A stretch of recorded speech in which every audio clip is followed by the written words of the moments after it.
As a chef and a nutritionist, I often get asked, why do you think our nation is so sick? My answer, what do we do every day? We eat food. I live with illness and have used food to help me get well and feel better. So my goal here is to teach you to do the same. Eating healthfully does not have to be about Birkenstocks and dreadlocks. So chew on this.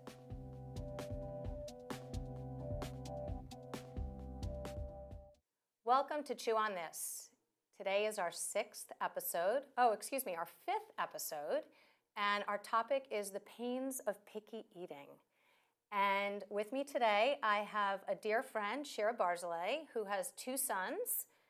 I have two sons, and we both deal with picky eaters. Mine is the youngest, and hers is the oldest.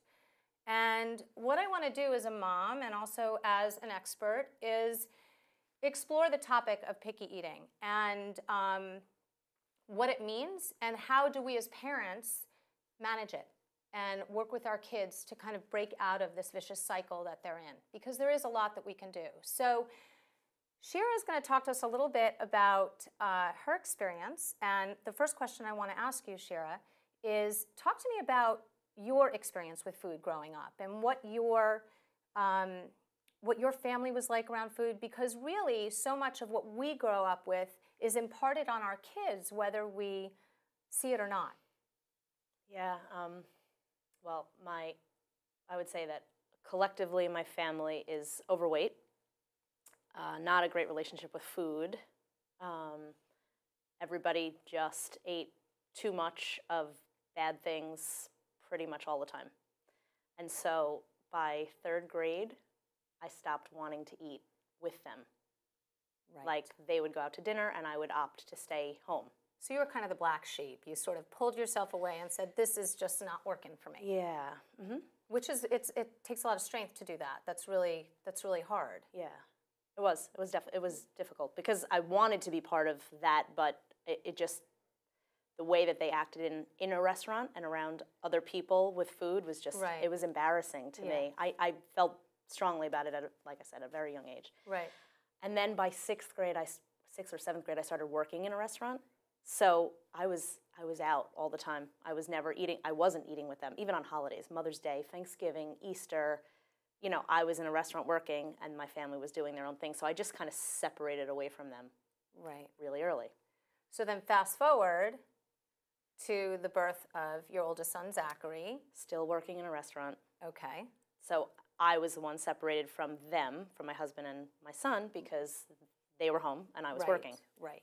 So essentially, other people were raising him as far as food was going from the very beginning, pretty much. So it was very disorganized and very scattered. And as a new mom, there are so many things that we don't know. You know, I remember when our first son was born, and Jack was born, and my husband looks at me one day after he's crying, and he says, "What do I do? You know, tell me what to do." I looked at him and I said, "How do I know? I've never been a parent before." Yeah. So we don't really know what to do. We just have to listen. And so as moms, we pick up all these books and we do all this reading, and then we get bombarded with all this information because everybody is telling us different things. And there comes a time that you have to take those books and just shelf them and do what feels right. But in your instance, you were working a lot, so you had other people who were... Yeah, taking care of him. I mean, following my lead, I would definitely leave instruction, but there were times during that time that the instructions weren't followed because I had one nanny who was a vegan who wouldn't touch meat, and I didn't know until like the end of the summer, basically, that she was just feeding him, you know, peanut butter sandwiches, because that's all he would eat, that's all she would touch, and that's all he would eat, so that's what he ate that summer. So in an odd way, what was happening was that the behavior that you grew up around, you were repeating. Mm-hmm. And then one thing you had mentioned was sensory issues. And that's a really important point that I want to talk about, because what happens is there are, I like to say, three types of picky eating, okay? You have your conditioned, which often stems from, like, my youngest son was born tongue-tied. He was born hypotonic, which meant he had low tone. So he had a very hard time coordinating sucking and swallowing. And so it took him over an hour to take 3 ounces from a bottle, which is a tremendous amount of time for new parents out there. That is just unheard of. And it was very frustrating and very hard for me. But had I not known what I know, I would have just said he's a picky eater or he's fussy. But I looked into it and I took it a step further, and I realized that he did have this medical condition where he was hypotonic. And so that led to his behavior being conditioned to eat in a particular way. He had geographical tongue, which meant that he would develop sores on his tongue. It would turn into like patches. So all of this affected his eating. And it developed into a mild cognitive delay and a speech delay.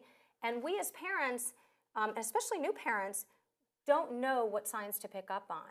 So that's sort of your conditioned picky eater, which I think Zach probably had an element of. Yeah, right from the beginning. I mean, talking about shelving the books, you know, I was reading books that said this is when they should eat and this is how much they should eat. And because, you know, if I was working, I was pumping breast milk. I wasn't pumping what he was eating out of a bottle. I was thinking that he wasn't getting enough from me. So then I started supplementing because I was thinking he's not getting enough. I have to give him more. You know, you become crazy. You do. You don't know. You know, you're not just letting them develop and be the way that they're meant to be. You're following the book and saying, well, the book says this, and it's not really happening. And we forget to listen. We don't know how to listen. And I think that, you know, so what ends up happening too is then there's the behavioral picky eating, which I sort of equate that to a child who grows up in a chaotic environment, okay? And then what happens is that because food, the one thing a child can control is opening or closing their mouth. So when they want to control, they'll just close their mouth, and they see the reaction from their parents. Mm-hmm. So that's behavioral, and then there's modeling. So modeling is if you have a parent who has disordered eating, or you have a parent who's grossly overweight, let's say.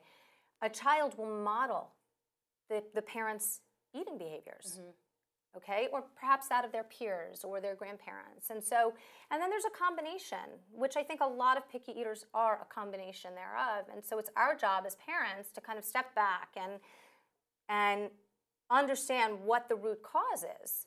So talk to me now where Zach is in terms of how he eats and how it's evolved. Yeah, sensory is a huge issue with him always. I mean, his clothing, you know, sheets in the bed, everything. The way food, if I can make something and someone else can make something, if it's not exactly the same, he won't eat it. Which is so common for kids who are picky. Exactly. So so sensory is a huge deal, but I didn't put that clothing and all that stuff, I didn't connect that with the food. I didn't think to myself that it was the way that it was. Right. You know, like the consistency or I just didn't, you know, it was. It's hard. Yeah, it's hard to make I was young. Connections. I was really busy working, and I just didn't have a lot of time to put into figuring it out. And you can't blame yourself. No, for I'm it, not. I don't. You know? I don't. You know, and I think then now Zachary remains as he's very picky, but you have a younger son, Egan, and his eating habits are incredibly different. Incredibly different. Right. Yeah. Right. I mean, he's willing to try, you know, 7 out of 10 things where Zachary will try 2. You know, I mean, he just. It's very different. He likes the way things taste more than Zach. I mean, there's vegetables that I can get Zach to eat, but then he wants to put ketchup on it, and I go, right. What is the point, really? You know, you're eating 2 tablespoons of ketchup with every bite of broccoli. Exactly. What is the... Well, and the thing is that, you know, I know what your home is like, and I know the food that you have, and you are incredibly health conscious. And I think that the challenges oftentimes that you have is where to set the rules around food, because food is such an emotional thing. And, you know, even for me, who, you know, is a culinary nutrition expert, and this is what I do for a living, I have quite a hard time with Hunter. And my husband always jokes, he says, who's the boss? Hunter's the boss, not you. Yeah. And I feel like I'm always trying to gain and regain some form of control and structure around his eating because, you know, he likes to try to boss me around. No, I have this now, Mommy. I'm like, no, you don't have that now. You can have that after you have your dinner. Right. And so as a parent, it's so hard, no matter what you're dealing with, to set up these boundaries Right. around, eating for your children, but it's our job Right. because they crave the structure. And when you have two kids who are so polar opposites, it can be very, very difficult as well. So tell me now sort of what Zach eats in a typical day. He loves an egg in the morning for breakfast. Strawberries are his morning fruit. I try to do, because he doesn't do a lot of vegetables, I try to do fruit breakfast and lunch and then a vegetable at dinner. And it's never his choice. It's always like, well, what fruit are you having? And then he'll give me the choice. Right. The conversation that I always have with him is when you come home, try to go to the refrigerator and pick something from the refrigerator instead of going to the snack cabinet. Right. So that will essentially mean that he's going to have a fruit because what else is in there? That he can. That's a snack. And it's just never his first choice. I wish it was, but it's never his first choice, and it's like I always have to force that. So egg and fruit for breakfast. I pack him his lunch every day, so I pretty much know what he has. Right. Usually, his top choices are like a grilled cheese sandwich, a turkey sandwich. Okay. He likes salami, just plain salami, a cheese stick. Right. He always has an apple with lunch. He's kind of a creature of habit, much like my husband, actually. Right. So he models a lot of your husband's behavior around food. He likes the same thing all the time. Granola bars that we have worked together to make a granola. I make them. Delicious granola bars. And he eats them. So he'll always say, I want a mommy granola bar. That goes in his lunchbox every day. And then depending on what the lunch is, he'll have chips or he'll have, something. But they're always like healthy chips. Right. Healthier chips. And you've worked really hard to do this. And I think the important thing that I want to let parents know is that it is a lot of work. It is really a lot of work to get your kids on the right track. And it's our job, though, as parents to do it. And what I want to just let everyone know is that on my website, I have a toolkit. And in that toolkit are a bunch of resources for parents. Sometimes we need help. There's some great books that you can get that I recommend. And understand that we are still the bosses. And we are in charge of setting the structure. So Shira and I are going to head into the kitchen, and we're going to make turkey meatballs. And we decided to make turkey meatballs because we can do a lot of different things with turkey meatballs. And whether we do turkey sloppy joes or turkey on spaghetti squash or turkey on spaghetti, turkey meatballs on spaghetti. So they're a lot of fun to do. We're going to do that, and we're going to do some vegetables, and we will be back in a moment. Hi, we're here in Chew on This. Pains of picky eating is our topic today, and I'm with my friend Shira Barzilay. We both have picky eaters. Mine is my youngest son, Hunter, who's 3.5, and Shira's is her oldest son, Zachary, who is 10. So today what we're going to cook are some turkey meatballs. Now, the thing about a picky eater as a mom, what I find is the biggest challenge is one day Hunter will love turkey meatballs, and then the next day he'll say he doesn't like them. And so as a mom, I'm like, oh my gosh, what am I going to do? So I like to make each dish versatile. So we're going to make standard turkey meatballs, very simple, very basic, okay? And then what we're going to do is we're going to put them over pasta. We're going to mash them and make them into a turkey sloppy joe. And then we're actually going to put them over baked spaghetti squash because it seems odd, I know, baked spaghetti squash. However, it's really important never to give up on a picky eater and to try to introduce new foods. Even though they tell you no, no, no, no, no, you don't want to shove it down their throat per se. But what you want to do is keep introducing, in a kind and moderate way. All right? Yeah. Ready to rock and roll? Yes. Okay, so here we have some ground turkey meat. Question. I do. Yes. Turkey meat, obviously there's the breast, there's the dark meat. Right. There's the higher fat, lower fat, and then organic and non-organic. Okay. What should I be focusing on? Okay, so ideal, it's a great question. Ideal is organic because when you buy organic meats, it means, know that they're eating feed that's organic. So that the feed doesn't have herbicide and pesticide residues, right? It means that they're treated humanely, we hope, right? It means that when you're dealing with poultry, there are no antibiotics given, okay, because poultry's not given hormones. And when you're dealing with other types of animal foods, it's no hormones and no antibiotics. That's what organic means. That's ideal. It's harder to come by and it's more expensive. So the next best option would be hormone antibiotic-free animal foods. So in this case, it would be obviously antibiotic-free. Now, the dark meat is usually the meat with the higher amount of fat, and the white meat has less fat. Higher, so dark meat, turkey, Right. obviously, because what I was taught has more flavor, Right. than white meat. Right. And if the option is beef, Right. what are you comparing when you go from beef to dark meat turkey? Is there a huge fat decrease from? You know, that's a good question, and I don't really know the exact answer to that in terms of how many grams of fat per serving, let's say, on each. It depends, again, on the cut of beef that you're talking about. In terms of what will have more fat, because as we know, there's leaner beef and not so lean beef, right? Mm-hmm. But what I like to do with this recipe, right here, we actually have just dark meat turkey, okay? Because I couldn't find light meat turkey. Oh. So I often mix the two because it makes a really nice meatball.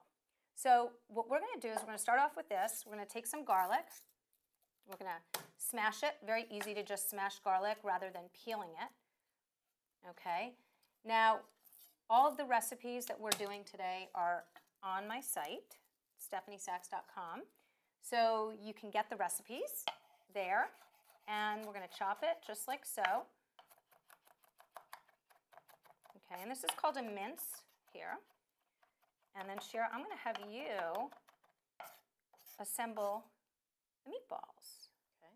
Okay, we're going to chop this a teeny bit more, because you don't want to bite into a huge chunk of garlic. Well, right? I mean, especially for my son, anything that's not the meatball, and you see, it's, what is this? Why is this in here? It's a problem.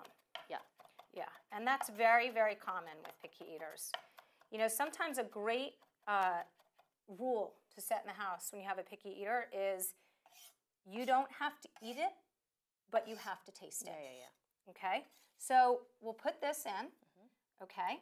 And then we're just going to put a tablespoon of oregano, so roughly a tablespoon, which you can measure there, exactly. Good. Yeah, a little bit more, perfect. Okay, not too much, but it gives it flavor. We can do a tablespoon of Dijon mustard. I like to do these recipes very simplistically. Okay, perfect, perfect. And then we have some cornmeal. So we have a gluten-free house because Hunter is gluten intolerant. So instead of breadcrumbs, I use cornmeal. So here's a bag of cornmeal, just that bag right there. And put an egg. You can, perfect. And here's the garbage right here. Organic egg? Yep, organic egg. Ideally, you know, but again, put a little salt. And then we can mix it around. I'm a big mix with your hands kind of person, which I know you are too. Yes. Okay, so why don't you do that? Mix that around. Perfect.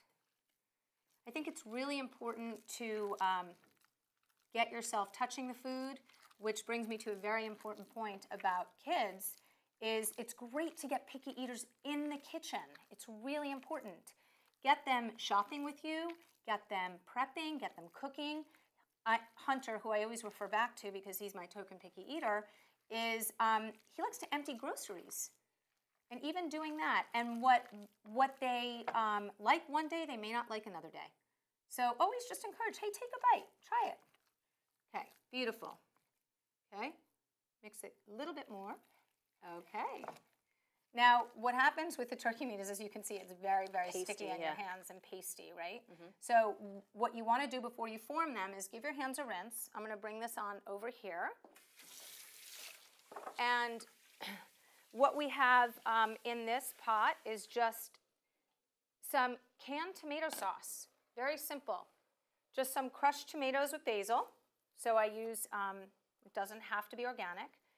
And I'll put it in. I want to do it so I don't spray it all over. And you're going to form some of those meatballs. And while you're doing that, I am going to take our trusty spaghetti squash and show people how to do that. So those are, you see how much easier it is with when your hands are a little, exactly. So this is spaghetti squash. Sure, this is actually a small spaghetti squash. Have you seen how big spaghetti squashes can get? They can get quite big. So you cut the ends off like so. You always want to cut on a flat surface. So you put it down like that, and you go down. This happens to be an easier squash to cut. And then what you're going to do is you're going to peel the seeds out. Let me just steal this from you over here. So we're going to scoop the seeds out. Do you know why it's called spaghetti squash? When you, after you cook it, you pull it out, it looks like spaghetti, right? Exactly. Can I ask you a question about spaghetti squash? Absolutely. Organic. Right. Is really hard. I mean, I don't think I've ever seen it, actually, when it comes to squash. Right. Is it because those hard, like gourdy kind of things, I mean, do pesticides penetrate through that kind of skin? Well, that's a fabulous question, because there's a list called the Dirty Dozen, which you can get off of the internet. It's also an app at the Environmental Working Group. And I have this resource on my website, ewg.org. And what it does is it lists the top 12 fruits and vegetables that retain the most herbicide-pesticide residues. Now, it happens to be that squash is not one of them. So you can find organic squash if you go to, I mean, even recently I'd been in Whole Foods and I didn't even see organic squash anywhere. So it is harder to come by, but know that, you know, the skin is thick and so it doesn't retain as much. Okay. Okay? So there's our squash, and then what I'm going to do is sneak over here. You're finishing forming those. Okay? And I'm going to take some spaghetti squash out of the oven. And so, as you can see, we rub it with just a teeny bit of olive oil, and then it bakes itself. Ooh, hot, hot, hot. And it's quite delicious. It's a little bit sweet. Scoop it out onto the plate. And you can see that it's somewhat spaghetti-like. See this, Shira? Oh, yeah. Okay. How long does it take? It takes about a half hour to cook, depending on the size. Okay, so you can scoop it out. I like to eat the skin of squash, but there are certain squash like butternut and spaghetti that I don't typically eat. Okay, so we've got one there, and if you want to take the meatballs out that are in the oven and then put those in, we've pre-made some of the meatballs. So I bake them. A lot of people like to fry them. It's very simple to just bake. Okay. So you're not using the extra fat. And then we can plop them into the sauce and let them cook a little bit more. Perfect. Just like that. You bury them in the sauce. Perfect. Perfect. Okay, and then we've got our spaghetti squash. And we'll let that cook for a few more minutes. The meatballs are pretty cooked through, so we're just going to let them sit in the squash while we talk about picky eaters and vegetables. Because that's a great topic, right? Yeah. Okay, perfect. Let's give that a little cover. Okay, and we'll let that cook. Great. Okay, so I don't know about you, but when I think of picky eaters and vegetables, there are 4 vegetables that come to mind: carrots, peas, corn, and broccoli. And Hunter sometimes likes carrots. He doesn't like peas. He doesn't like corn. And he sometimes likes broccoli. How about Zach? Likes corn, but only on the cob. Carrots, he just told me recently that he would like to try them again. So that's a good thing. Good. And broccoli, it just depends. Peas, never. Okay. So the thing about vegetables and picky eaters is that seems to be the big no-no. Vegetables and fruits, you know, and a lot of the picky eaters like the chicken nuggets and the pastas and the rices, and that's where they sort of steer to. So a funny story about carrots is that my older son has a friend, Paolo, and Paolo has braces. And so he came over the other day, and and he took carrots and he cut them into tiny little pieces for Paolo to eat. Okay? And so Hunter... Jack did, right. So Hunter decided that he was going to eat the carrots just like Paolo eats the carrots, right? So he kept eating the carrots. And so when I gave him carrots for school the other day, "No, Mommy, I don't like carrots." I'm like, "You just ate them." Jack made them for you. Exactly. Yeah. "Nope, I no like carrots, Mommy." So what you're dealing with a picky eater, oddly enough, are major texture issues, how things look, right? So a carrot, you take this, for example, okay, and for picky eaters, you tend to peel them. Yeah. I'm not a big peeler of vegetables if they're organic. I just like to rinse them. But it may sound ridiculous, but you can try different shapes and cutting different shapes. So you can cut them like this, okay? You can cut them like this, and for some reason, Hunter will eat them like this. I had that same thing with cucumbers. Right. When they're like this, it's okay. Right. Like they had long sticks someplace, and Zachary was like, "No way. Right. What is that?" I said, "It's a cucumber." Right. The seeds, it's soft. I was like, "Oh God, here we go." Right. And the hardest thing as a parent is trying not to make this an issue when it is such an issue. So, parents immediately think, let's steam corn, let's steam corn, let's steam some peas. Saute them in a teeny bit of butter, or saute them in some olive oil, or roast them, cook them a different way, and try different ways with the kids. And don't let their first refusal be their only refusal. And what we have to do as parents, which is so hard, is pretend that this isn't an issue for us. Right. Which is really hard to do. Broccoli, we were having that conversation before. I just want to say one thing about the vegetables. Yeah. When Zachary was a baby, for me to get him to eat jarred veggies, Right. I had to put salt and pepper in them. That is okay. and you know what? I was like, what am I doing? No, but that's okay. I just worked with a client that I was teaching her how to flavor baby food. We don't think about that. So before we run out of time, what I want to do is taste some of the stuff that we've made. Okay. Broccoli, again, we can cut it differently. But here our meatballs are pretty much done. We've got our spaghetti squash that we can scoop them onto. We've got our pasta, and this here is a gluten-free spaghetti. And we have our sloppy Joe roll, which is just a whole wheat English muffin. So we can dip into here, mix these around, and have that there. And then we can put this on here and kind of break it apart, like so. And then we can put this on the spaghetti squash, just like so. And, oops, and let's grab a fork and we can taste.